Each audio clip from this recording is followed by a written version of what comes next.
we had this conversation earlier in the week, asking which has been more impressive, the season of Connor McDavid or the season of the Boston Bruins. How would you answer that? I don't think it's even close. Like, I don't even think it's a conversation. It's McDavid by a mile. Like, and that's not to diminish what Boston's done. They may set the record all time, but we just had Tampa get 128 points. So they might get 3 more points than Tampa. Crazy impressive, but we just saw it.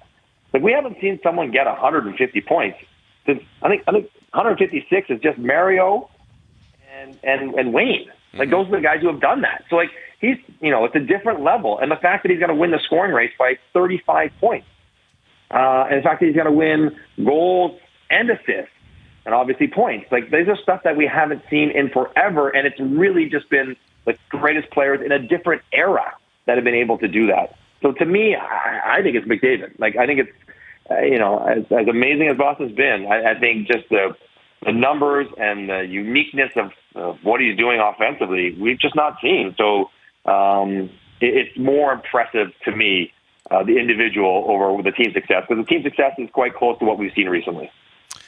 Yeah, I mean, I'm just quickly looking back on that season by Tampa, trying to get their stats, because I'm looking at it now.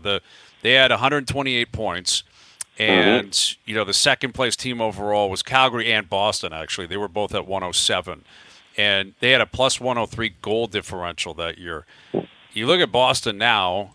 Boston, it is surpassing. It's staggering. It's better than that Tampa team, and I think you can make a sound case for both, and you just made a very compelling one for McDavid. Goals, assists, power play points, everything across the board. And when you bring Mario and Gretzky into it, that is a trump card. But right now, Boston has a plus 118 goal differential. Plus 118. Well, and they're going to pass that Tampa team in points. And that Tampa team was an all-time great, just like Lemieux, just like Gretzky. Sure.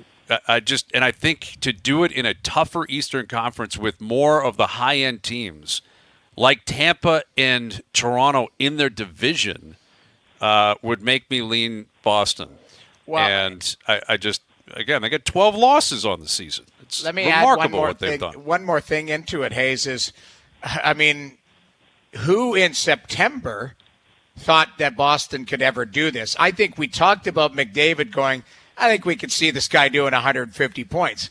If you told me when Boston put that, when was that out? Right at the end of the season where they were like, McAvoy needs surgery, Marchand needs surgery. We're not sure. Like, we didn't see this coming in September or October with Boston, where we could probably predict at some point McDavid.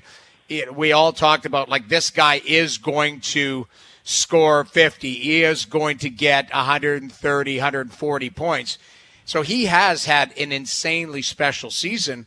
It just, for me, the Bruins have just been so, I don't know if that came out of left field, but it certainly, nobody called it, this type of success. No one saw this. No one saw them lapping the field. Everyone knew McDavid was going to lap the field. The question is, how much would he lap them by? And he's lapping them by more than anything we've seen in 30 years. It's crazy. Which is substantial. Now, I think I just saw the graphic, like, of the last 9 the last President's Trophy winner to win the Cup, I think it was 2013 Chicago. And of the last 9 teams that have won the President's Trophy, only like 2 of them have even got outside the second round. That's right. So, like, it's a strange dynamic. It is very different in hockey than it is, in football or in basketball, where the best team often makes it to the final. Are we, like, do you feel better about Boston's chances? Like, is it the recency bias? Because I'm sure when Tampa had 128, we thought, oh God, they're unstoppable. Like, you can't. And then they went and got swept, of all things, in the first round by Columbus. If I'm not mistaken. Yes, so, like, are we feeling bullish about Boston? Like, are they an overwhelming favorite? Are they a lock? Are you taking them against the field? Like, I don't think I would. No, I'd take the field based on history. But I do think, to answer this question, there's a very good chance Boston's case is even more solidified in 2.5 months, where if they follow through and win a cup, then that Tampa team is left in their dust. right? Then it is a Right. pillar Oh. to post, maybe the greatest season ever, certainly in the modern era. Where if McDavid goes out in the first round, the shine will come off a little bit, not his fault Dude, if necessarily. if the Bruins if either player doesn't get it done, the shine comes off the season, both the player and the team. It's just different. It is a Sure. little Right. bit different. Yeah, McDavid will still have his day when he wins the Hart, the Art Ross, the Ted Lindsay. All that is coming.